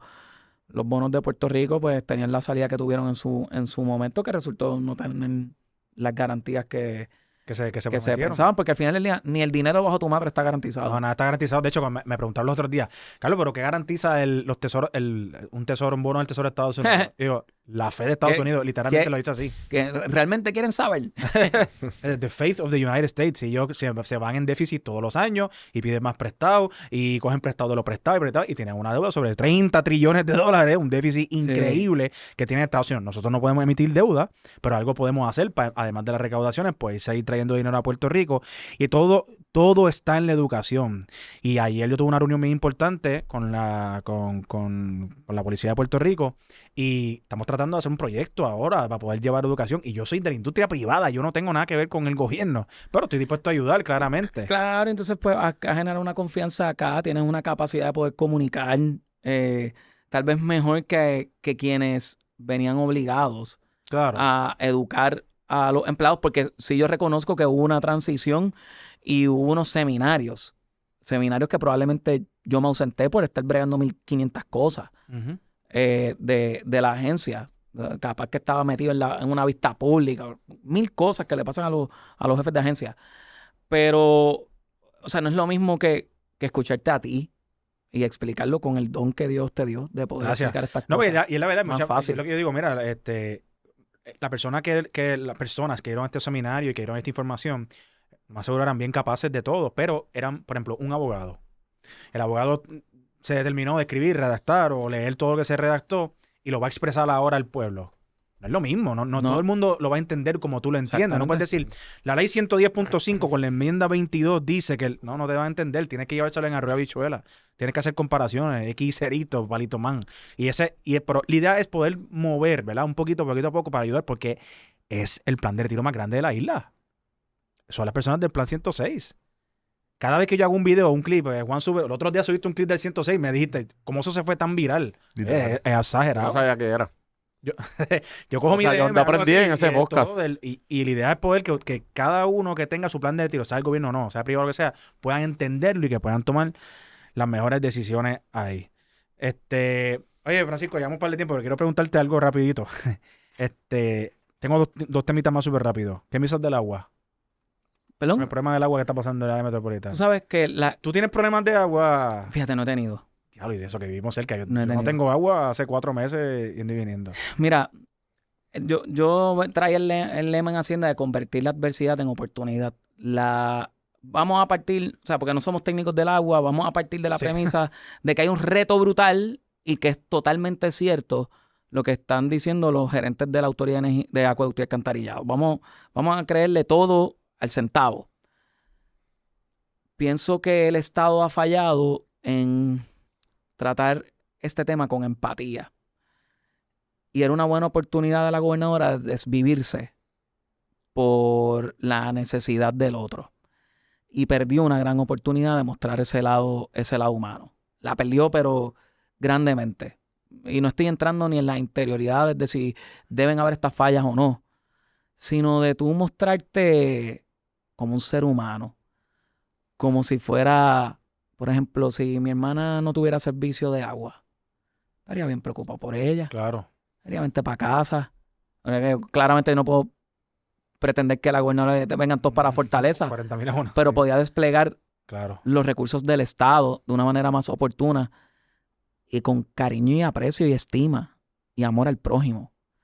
Y eso, por alguna razón, su equipo ha fallado en ponerle un plan a ella para proyectarse de esa manera. Hay un elemento ahí bien malo de proyección, bien malo, de desvivirse por el otro, que ese es el arte del servicio público. El servicio público es desvivirte por el otro, Ujú, consistentemente, hasta que tu cuerpo no aguante más ujú. y tu mente ya no pueda. A ese momento de colgar los guantes como yo los colgué. Yo tengo una opinión sobre lo que está pasando con el agua, pero lo digo en otro podcast para no dañar esto. Con la planificación, ingeniería y estructura Oye, y todo hay eso. todo eso está ahí. Como Pero quiera. Sí, pero lo que tú dices es la realidad. O sea, está bien, ese es el issue de lo que pasó, pero cómo tú atiendes la situación es otro Sí. aspecto. Claro. Yo quiero que o sea, lo has hablado y lo has hablado hoy en este podcast en ciertos temas y de manera, pues, explicando otras cosas, pero yo lo quiero simplificar y creo que tú eres la persona correcta para hacerte este tipo de preguntas. Puerto Rico, con todo lo que está sucediendo, el agua, la salud, los hospitales, las escuelas, Puerto Rico está roto. Tú lo ves roto, tú lo ves con esperanza. Carlos y yo hacemos esto con mucha esperanza.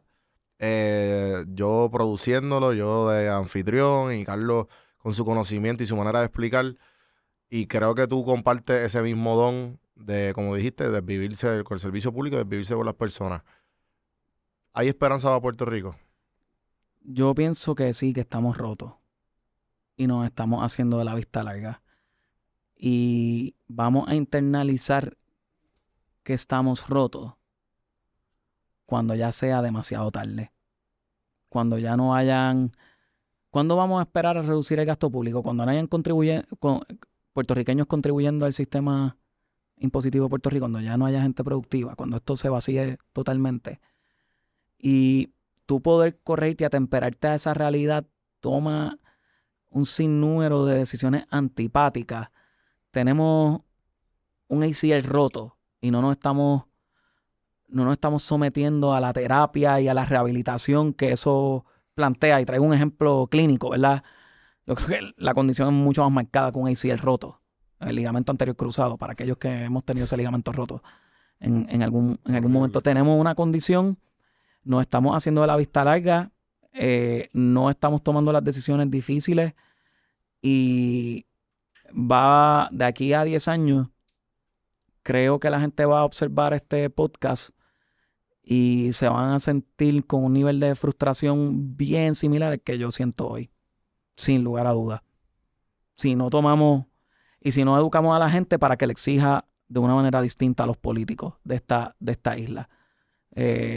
A pesar de que estamos en verde, a pesar de que, oye, es como si tú hicieras un estudio clínico, vas al laboratorio y te haces un montón de pruebas.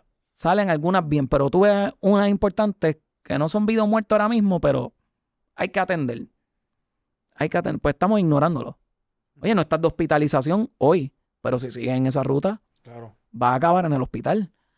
Y no, esa manera de ignorarlo es que el populismo, ¿qué es el populismo? Plantear soluciones simples para problemas muy complejos.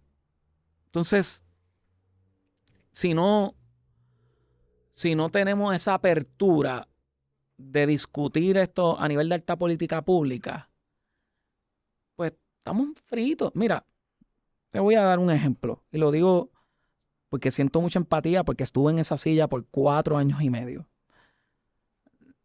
La situación, el paradigma que vive hoy el secretario de Hacienda. Mira, casi vive más en el tribunal que emitiendo comunicados de los recaudos de Puerto Rico explicando qué está ocurriendo. ¿Por qué están distrayendo tanto así el secretario de Hacienda en estas controversias estériles? Para que se pueda concentrar, pueda reclutar a su secretario auxiliar de rentas internas, pueda tener su equipo de trabajo, pueda producir y llevar a Hacienda al próximo nivel, que lo lleve al nivel que yo no lo pude llevar. Que eso es lo que yo aspiro y deseo, que vaya al próximo y el próximo. Y ver controversias tan estériles consistentemente, que si uno entrega información, que si ven para el tribunal, que si... Mano, eso agota. Estar demandado todo el tiempo. Sentarte con tu equipo de trabajo, sentarte en potenciales deposiciones, prepararte para esas deposiciones. Yo estuve ahí, yo tuve que testificar un sinnúmero de veces. Eso acarrea una preparación, acarrea un agotamiento. Y eso es tiempo que él no le está dedicando a la administración contributiva de Puerto Rico, a las finanzas públicas, porque por más que digan, el principal oficial financiero del gobierno de Puerto Rico siempre va a ser el secretario de Hacienda, está plasmado ahí en la Constitución. Solo hay 2 secretarios que tienen deberes escritos en la Constitución de Puerto Rico. El resto de los secretarios no tienen deberes asignados en la Constitución. El secretario de Estado, que tiene el deber de suceder al gobernador de Puerto Rico, y el secretario de Hacienda, que tiene que implementar el orden de prelación de pagos cuando los recaudos no dan para cubrir todas las obligaciones. Y la Constitución plantea que primero le paga a los bonistas. Eso todavía está ahí en la Constitución para lo que sirva luego de promesa, pero está ahí. Entonces, tiene ese tipo que tiene una responsabilidad gigante, distraído en estupideces, contratos, que los medios discutiendo eso, pero mira que estamos aquí tocando la puerta de una recesión. Está bien, las controversias políticas, pero este pana tiene que sentarse y hacer las cosas. Tienen que permitirle trabajar. ¿Sabes? Tiene una responsabilidad bien grande que ningún analista, ninguna persona en Puerto Rico, ni siquiera yo la voy a entender, que estuve ahí. No la voy a entender a plenitud porque los hechos y circunstancias son bien distintos. Yo creo poder entender lo que hicieron los secretarios previos antes de mí, pero no sé esos hechos y circunstancias cuando se sentaron allí. Y mi respeto y mi admiración a todos. Yo tengo mi favorito es Manuel Díaz Saldaña, y pienso que el resto de los secretarios de Hacienda, ex secretarios de Hacienda, que aún vivimos, tenemos que pedirle la bendición a Manuel Díaz Saldaña. que es el mejor de todos los tiempos. O sea, mi pensar. Pero yo no sé exactamente lo que pasaba por la mente de los otros secretarios. Los respeto muchísimo. A todos los traté con una gentileza brutal en el departamento porque, mano, sentado en esa silla es bien duro. Agota, te drena, te hace sufrir. Ahora tienes el gran honor de servirle a la gente. El gran honor. Yo no les puedo explicar la satisfacción que uno siente. Sí, te vas con la frustración de que todavía lo ves roto y de que tú quisieras que se arregle. Pero esas son decisiones de los funcionarios electos. Porque el secretario de Hacienda pues también tiene unos límites en sus facultades y deberes. Y las personas refrendan estas decisiones con sus votos. Es un país democrático. No queremos que pase lo que pasa en Perú, que se mastican a los presidentes casi cada 18 horas con golpes de Estado unido otra vez o procesos de residenciamiento. Que aquí va a llegar un momento que va a haber tanta pluralidad que capaz que hay una inestabilidad a nivel de la rama ejecutiva. Eso puede ocurrir. Y entonces se activen los procesos de residenciamiento una y otra vez, pues las personas en la rama ejecutiva, la gobernadora de Puerto Rico, el gobernador Pierluisi, Wanda Vázquez, Ricardo Rosselló, tienen un deber brutal. Tienen un deber brutal de galvanizar a los políticos de Puerto Rico y evitar caer en esa espiral de que haya un sistema democrático, que no haya democracia y que estemos resolviendo las cosas con esta tirantez y este tiroteo de un lado a otro. Y eso, pues, yo veo eso y veo que nos quita de poder tocar temas de alta política pública, de una isla que se está vaciando y un servicio público que se está desvaneciendo ante nuestros ojos. Y duele como ustedes no tienen idea. Porque, mano, yo amo el Departamento de Hacienda más que cualquier puertorriqueño. Yo le dediqué los mejores años de mi vida física, se los dediqué al Departamento de Hacienda. Y yo solo deseo que quienes vayan después de uno amen a esa gente y a esos empleados y a esa institución como yo la amo hoy y como probablemente la amaron todos esos que se sentaron en esa silla. Y así cada persona en su cargo. Y la respeten. Porque esto trasciende mucho más de uno. Y ojalá los gobernadores lo puedan entender. Que hay que prepararse y hay que tener una visión. Puerto Rico necesita sentirse que vamos en una dirección. Y eso lo hemos perdido. ¿Cuál es la política pública de esta gobernación? Gobierno grande, gobierno chiquito. La regulación, ¿cuál es? No sabemos. Y ahí te deja saber que es bien difícil tú implementar política pública cuando tú no sabes en qué dirección queremos ir. Porque es todo como regado. No hay una visión. No hay una visión. No hay una visión en la Asamblea Legislativa. Miren lo que está pasando ahora. O sea, tenemos... Y perdóname, ¿verdad? Que haga todo tranquilo. No, papi. Yo ni parpadeado, es interesante que te... ¿Qué? Mira la situación. Tenemos un alza en el costo de vida significativo. Y ya viene desde la pandemia. Es que con la pandemia, pues el Estado estaba soltando mucho billete que inflamaba la situación. Pero estamos viendo una situación sin precedente casi en la historia moderna, que no parece que se va a resolver. Nadie le pide a la señora gobernadora que lo resuelva. Todos sabemos la clavada a la que nos estamos enfrentando. Pero, ¿por qué no manejar esto con un paquete de medidas para aliviar un poco el bolsillo? Si el gobierno tiene 10 billones de pesos en la cuenta, no tiene problemas de liquidez, pues está bien, no queremos, o sea, entiendo que no debemos estar recortando a lo loco, ni aumentando el gasto público a lo loco como ha estado ocurriendo, pero tal vez ser más estratégico en el recaudo de impuestos. Mira, eliminar las penalidades de estimadas. Mira, este año, contribuyentes, los que tienen que pagar las contribuciones estimadas cada 3 meses, si no me paga el primer y segundo semestre, pero me paga el tercer y cuarto, y ahí paga la totalidad que te tocaba de estimada, pues yo no te voy a imponer la penalidad. mira, las retenciones del 10%, hay muchos contribuyentes que acaban con reintegro en su planilla de contribución sobre ingresos.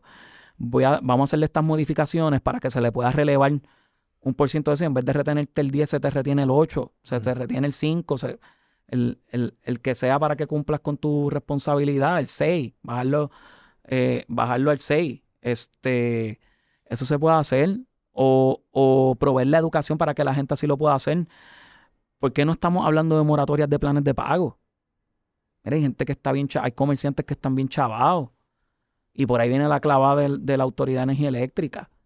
Mira, pues vamos a ponernos en los zapatos del otro.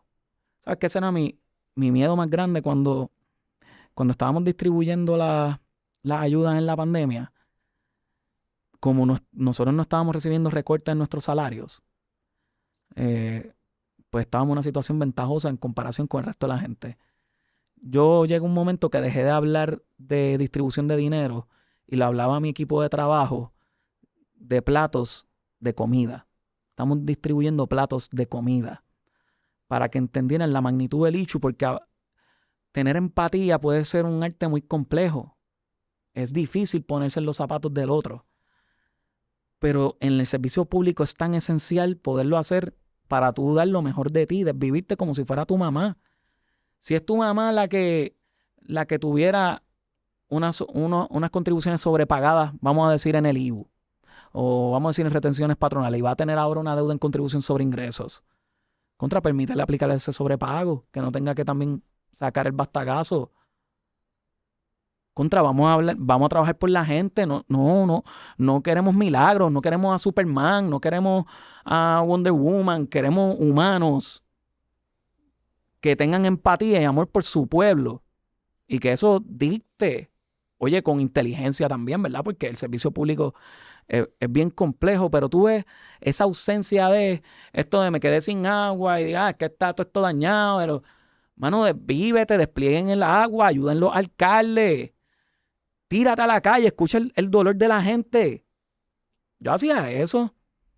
Yo me iba a almorzar a la plazoleta en Plaza Las Américas y era escuchar la gente. Casi se formaba una pequeña oficina de servicio al contribuyente. Iba muchos viernes allá. Pedí un rapcito, no voy a decir la tienda. Un rapcito de pollo. Y era escuchar la gente. Y se sentaban uno tras otro. Uno iba a anotar el nombre, número. Y vamos, iba a los juegos del BCN. Y eso, ¿quién se le ve reintegro? Vengan para acá. Te van a llamar. Vamos. En Twitter me levantaba a las 6 de la mañana. Yo miraba para el cielo, le agradecía a Dios, me metía en Twitter, veía los mensajes que tenía a referir. Y antes de acostarme en la medianoche, de igual manera. Y lo digo porque te da tanta satisfacción, brother. Dios los puso ahí para hacer el bien a un nivel de escalada tan grande, tan y tan grande, y que en muchas instancias se pierda ese amor por la gente, por el servicio público, que es lo que más de las cosas que más me entristecen. Es que no se todo, pierda eso. Yo te escucho y me siento bien contento, ¿verdad? De tenerte aquí, de que hayas pasado y hayas hecho muchos cambios en el Departamento de Hacienda y que probablemente esto se escuche en muchas casas, ¿verdad? Y cada cual cambie también tu perspectiva y su manera de hacer todo. Pero es que no todo el mundo está en el gobierno por el amor al prójimo.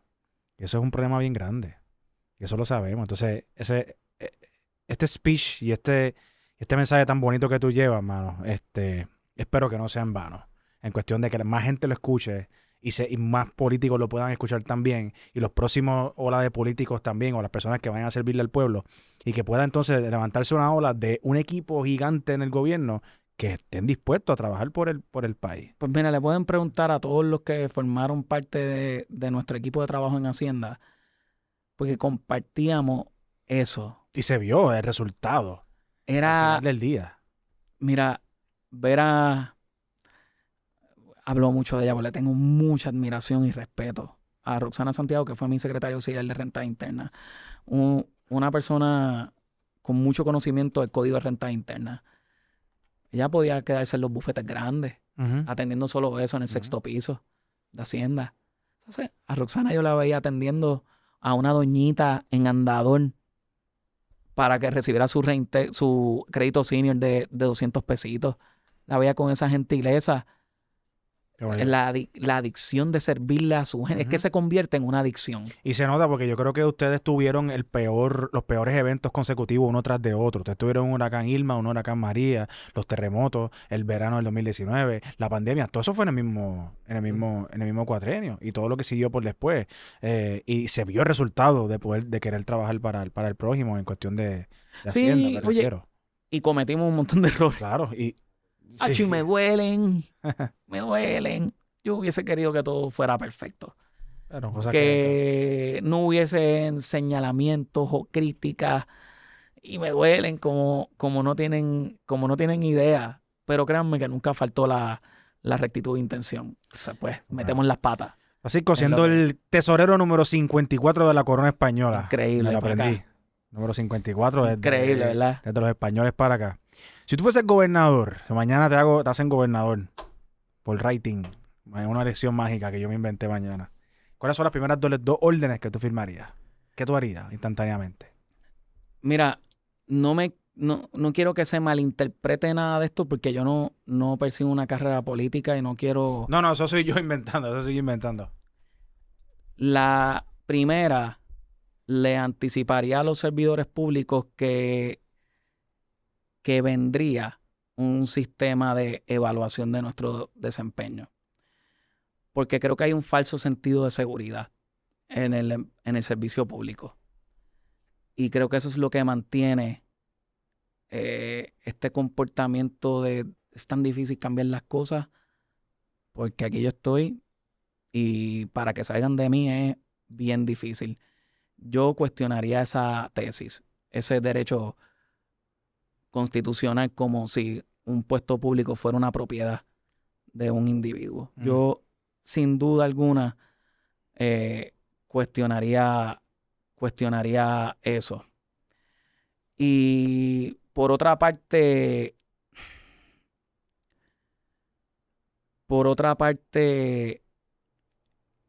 yo no tendría un secretario de la gobernación.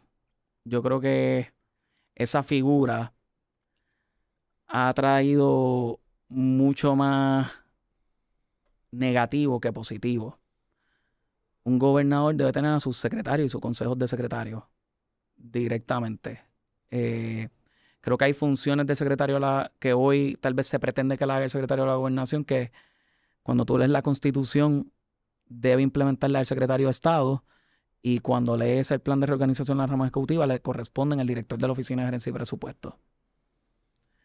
Así que probablemente vendría una orden ejecutiva empoderando a los secretarios de gabinete a que se atrevan como yo me atreví, a que tengan esa independencia de criterio. Bueno, no, en verdad te quiero dar las gracias. Creo que, y me gustaría, maybe, ¿verdad?, cerrar con esta pregunta. Creo que tú fuiste de las primeras personas de nuestra generación que yo me crié, bueno, Carl, nosotros, porque somos contemporáneos todos. So, creo que nos criamos en el gobierno, con una cero confianza al gobierno. Y yo creo que tú fuiste de las primeras personas que dio esos aires de yo estoy haciendo el trabajo, yo quiero hacer el trabajo. Y a la misma vez diste los resultados. Y lo digo porque pues muchos de mis amistades que son profesionales hoy día te admiran un montón. Y todavía como, ¿qué va a hacer ahora? Pues ahora su salario va a ser yo no sé cuánto porque fue con la posición que tuvo, tú sabes. Esas son las conversaciones que escuchaba de mis amigos profesionales. Pero obviamente te quiero dar las gracias de parte de toda la gente soñadora en un mejor Puerto Rico. Y a la misma vez, por todavía dar tu granito en estos espacios que creamos nosotros. Y todavía a la misma vez, pues en verdad que cuando el gobierno todavía hay un poco de desconfianza, pienso yo, y todavía hay ha creado como, no sé si decir como hay ciertas personas y ciertas figuras que han salido que de momento se van virales en las redes, por no decir nombres, y después de ti, que fue algo similar de de ese cariño por el little guy o el small guy. Y como que diablos se están acordando de nosotros. ¿Qué tú puedes decir de Paco, de Francisco, de Paquito, el cariño que te pusieron en las redes? Y obviamente yo imagino tus seres queridos, pero desde que tú entraste, sin saber todo el cariño que Dios a recibir, hasta después, ahora que lo ves, tienes una vida completamente diferente y ya cumpliste un sueño. ¿Cómo tú ves el gobierno y Puerto Rico y la gente, sabes? Sé que hablamos un poco de Puerto Rico, pero ¿cómo tú ves toda esta carrera tuya antes y después y tu pensar cómo se evolucionó y se transformó? Cambia un montón, muchachos. Wow, qué buena pregunta. Yo veo el gobierno o lo que debe ser el gobierno de una manera muy distinta a como estuve en el departamento. Parte porque cuando estás en el departamento, pues te enfocas en tu agencia. Después tú te das el espacio también de curar tus heridas, porque tú sales con muchos golpes de allí. Y me di el espacio de botar el golpe, literal. Yo pienso que el gobierno debe tener un rol menos protagónico en la vida de todos nosotros. Pienso que se debe enfocar en aspectos de alta política pública. Pienso que el legislador debe ser un legislador a tiempo parcial para que las mentes más privilegiadas no teman de un pay cut para ir a ejercer los deberes de un legislador. Y creo que con el mundo que hay mucha más transparencia, los miedos que podemos tener que profesionales ejerciendo su profesión sean legisladores, creo que ya hay mecanismos para fiscalizarlos y que la misma prensa y sistemas de fiscalización en las distintas comisiones de ética puedan permitir que lleguen las mejores mentes a la Asamblea Legislativa, porque la Asamblea Legislativa es indispensable. Un gobernador que plantee correr por la DEL sin contar con la Asamblea Legislativa está muerto por la pechuga. La Asamblea Legislativa puede destruirte de mil maneras, cortándote con papel puro, por esas facultades de investigación que tienen, de pedir información constantemente, distrayéndote, haciéndote daño en la discusión pública. Y creo que muchas personas que llegan a la fortaleza y rodean a los gobernadores no entienden. Entonces dan cierto advice, sí, como si esto fuera más unilateral y exponen a los gobernadores a coger palos que no deben estar cogiendo. Y que al final del día, pues abonan el deterioro que tienen en esa figura. Creo que debe haber un contacto del gobierno más cercano a su gente. Fíjense como yo digo, hay servicios que hay que centralizar, pero tal vez hay que descentralizar un poco la toma de decisiones del nitty-gritty abajo. Mirad lo que les planteé primero. Yo no tendría un secretario de la gobernación y le diría a los jefes de agencia que asuman su riesgo y tomen sus decisiones. Es una manera de diluir el poder, de diluir esas responsabilidades y esas facultades para que llegue más rápido a la gente y en más sintonía con lo que son las necesidades de la gente. No sé si son municipios, regiones o condados, no tengo una mente hecha sobre eso, pero creo que debe diluirse un poquito más ese contacto para que haya esa cercanía.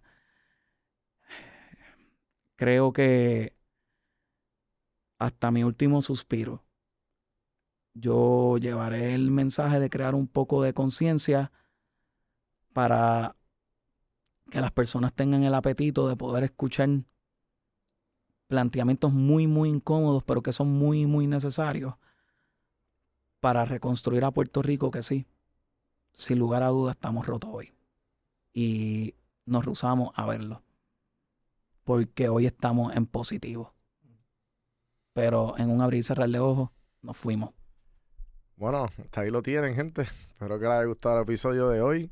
Suscríbanse, comenten, compartan a todas esas personas necesarias. Paquito, gracias por tu tiempo. A ustedes por la oportunidad. Gracias por decirme que sí a este podcastón que tuvimos ahora mismo. Y ya saben, gente, cualquier cosita a las órdenes en las redes sociales, Café Investment, Francisco Párez, Gracias. Don Juan del Campo. Y estamos. Hasta la próxima, seguimos.